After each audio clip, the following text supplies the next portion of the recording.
semuanya, kami dari kelompok 1, saya Fairu Zakira, bersama teman-teman saya, Rizal Jalani, Alsya Putri Belkis, Ayu Ramadhani, Zalfa Sapinatun Naziah, Sarah Aulia, dan Zulfikar Alfawaid. Kali ini kami akan membahas tentang perkembangan teknologi dalam bidang komunikasi. Yuk kita simak bareng-bareng. Teknologi komunikasi terus berkembang pesat dari masa ke masa. Prasejarah digital, manusia menyampaikan pesan dan bertukar informasi terus berubah. Di masa prasejarah, manusia berkomunikasi menggunakan suara, simbol, dan gambar sederhana, seperti lukisan gua. Mereka juga memakai asap sebagai sinyal untuk menyampaikan pesan. Ada tulisan, tapi mereka sudah pintar memanfaatkan alam untuk berkomunikasi. Dari masa itu hingga sekarang, teknologi komunikasi terus mengalami transformasi besar. Kita ke era digital dengan berbagai kemudahan. Nah, baik semuanya, seperti yang telah kalian semua ketahui, bahwa pada zaman prasejarah, kita menggunakan komunikasi melalui lukisan di dinding gua maupun tanda asap. Nah, apakah kalian tahu, pada zaman klasik atau lebih tepatnya 3000 sebelum Masehi, kita berkomunikasi sudah menggunakan huruf-huruf. Huruf-huruf ini ditemukan oleh bangsa Sumer. Pada zaman ini juga, bangsa-bangsa Mesir atau pada tahun 2900 sebelum Masehi, bangsa Mesir kuno telah menciptakan huruf glif. Huruf ini lebih bandingkan bangsa-bangsa Sumeria dan juga lebih berbeda. Semuanya, perkenalkan saya Sarah Aulia. Di sini akan berbagi informasi tentang mesin cetak abad ke-15. Pada abad ke-15, sekitar tahun 1440, Johannes Gutenberg menemukan mesin cetak yang memungkinkan produksi buku dalam jumlah besar. Sebelumnya, buku ditulis tangan yang memakan waktu cukup lama dan mahal. Ini menandai revolusi dalam penyebaran pengetahuan. Buku pertama yang dicetak adalah Alkitab Gutenberg. Gutenberg menciptakan mesin dengan huruf-huruf bergerak sehingga tiap huruf bisa dipakai berulang kali untuk mencetak teks. Hal ini mempercepat produksi buku dan membuatnya lebih terjangkau, memungkinkan informasi tersebar lebih luas.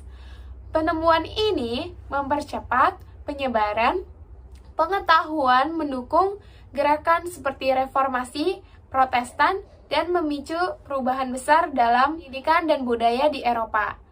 Nah, seperti yang teman-teman ketahui bahwa perkembangan teknologi, apalagi dalam bidang komunikasi, ini akan terus semakin berkembang mengikuti zaman. Nah, pada abad ke-19, Vanessa Brush, dia membuat kalkulator sederhana untuk melakukan perhitungan ringan. Nah, setelah itu, di tahun 1939, Dr. John V. Aronoff yang juga dibantu oleh Clifford Berry, mereka berhasil menciptakan komputeronik digital pertama. Yang mungkin jika kalian melihatnya di museum itu ada komputer yang besar, itu mereka yang membuatnya. Nah, komputer ini seperti yang telah kalian ketahui, bahwa komputer mengikuti zaman dan terus berkembang semakin canggih, berkembang semakin cepat, baik software maupun hardware-nya. Penyiaran elektronik pada abad ke-20. Pada awal abad ke-20, dunia komunikasi mengalami perubahan yang sangat besar. Bayangkan, sebuah dunia di mana informasi hanya bisa didapatkan lewat surat atau telepon, dan hiburan hanya ada di panggung teater atau radio panggil. Namun, itu semua mulai berubah seiring dengan penemuan teknologi baru yang membawa dunia semakin dekat satu sama lain.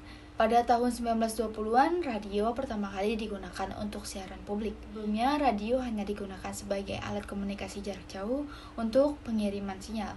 Namun, kini radio bisa menjadi jendela baru bagi orang untuk mendengarkan berita, musik, bahkan cerita-cerita hiburan dari tempat yang sangat jauh. Di rumah-rumah, radio menjadi perangkat yang sangat dinantikan, menghubungkan mereka dengan dunia luar dengan suara-suara yang begitu hidup dan nyata. Namun, perkembangan teknologi tak terhenti di situ.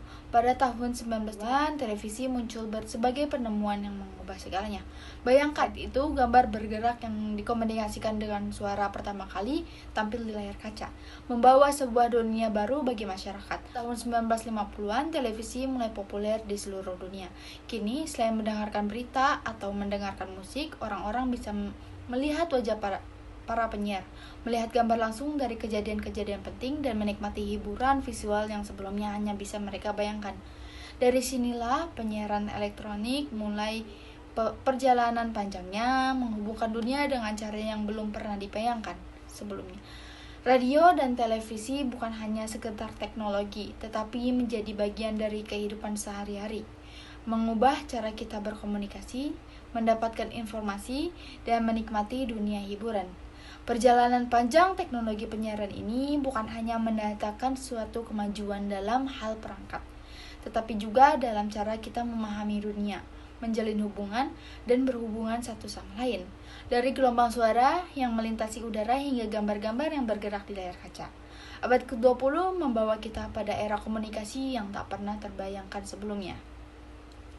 Itulah kisah tentang bagaimana abad ke-20 menghadirkan penyiaran elektronik sebagai jendela dunia yang membuka kemungkinan-kemungkinan baru bagi kita semua. Dunia yang dulunya terpisah oleh jarak kini mulai terasa lebih dekat berkat suara dan gambar yang mengalir melalui udara. Kita dalam satu jaringan besar komunikasi yang melintasi benua dan waktu. Terima kasih.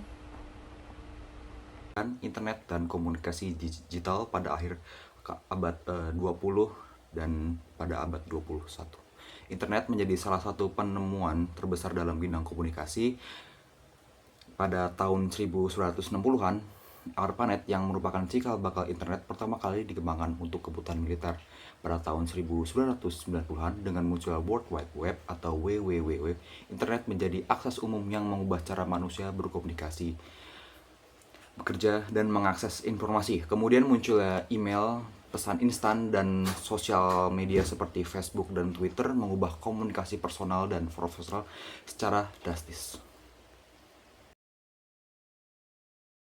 Era ponsel pintar dan media sosial pada abad ke-21. Dengan penemuan ponsel pertama kali oleh Motorola pada tahun 1943, komunikasi mulai bergerak ke arah teknologi seluler. Namun, revolusi besar terjadi ketika Apple merilis iPhone pada tahun 2007 yang menggabungkan antara telepon, internet, kamera, dan berbagai aplikasi lainnya dalam satu perangkat. Ponsel pintar mempermudah komunikasi melalui berbagai platform seperti WhatsApp, Facebook, Instagram, dan aplikasi lainnya yang memungkinkan orang lain untuk berkomunikasi secara instan dengan siapa saja di seluruh dunia. Komunikasi masa depan. Saat ini, teknologi komunikasi terus berkembang dengan pesat loh. Dengan dihadirinya 5G, Internet of Things, kecerdasan AI, dan teknologi augmented reality serta virtual reality. Teknologi-teknologi tersebut memungkinkan pengalaman komunikasi yang lebih mendalam dan interaktif. Contohnya seperti komunikasi visual dalam dunia virtual yang terasa sangat nyata. Namun perlu diperhatikan lagi nih untuk dampak negatifnya, yaitu tantangan dalam bidang privasi dan keamanan data semakin penting untuk diperhatikan dan kita waspadai, supaya data pribadi yang tersimpan tidak diketahui atau diambil oleh orang lain, karena dampaknya sangat berbahaya dan dapat merugikan diri sendiri dan nantinya. Ponsel pintar dan media sosial pada abad ke-21. Dengan penemuan ponsel pertama kali oleh Motorola pada tahun 1943, komunikasi mulai bergerak ke arah teknologi seluler. Namun, revolusi besar terjadi ketika Apple merilis iPhone pada tahun 2007 yang menggabungkan antara telepon, internet, kamera, dan berbagai aplikasi lainnya dalam satu perangkat. Ponsel pintar mempermudah komunikasi melalui berbagai platform seperti WhatsApp, Facebook, Instagram, dan aplikasi lainnya yang memungkinkan orang lain untuk berkomunikasi secara instan dengan siapa saja di seluruh dunia. Komunikasi masa depan.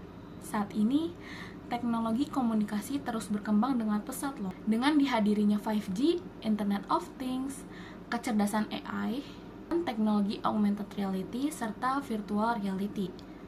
Teknologi-teknologi tersebut memungkinkan pengalaman komunikasi yang lebih mendalam dan interaktif. Contohnya seperti komunikasi visual dalam dunia virtual yang terasa sangat nyata. Namun perlu diperhatikan lagi nih untuk dampak negatifnya, yaitu tantangan dalam bidang privasi dan keamanan data semakin penting untuk diperhatikan dan kita waspadai, supaya data pribadi yang tersimpan tidak diketahui atau diambil oleh orang lain, karena dampaknya sangat berbahaya dan dapat merugikan diri sendiri dan nantinya.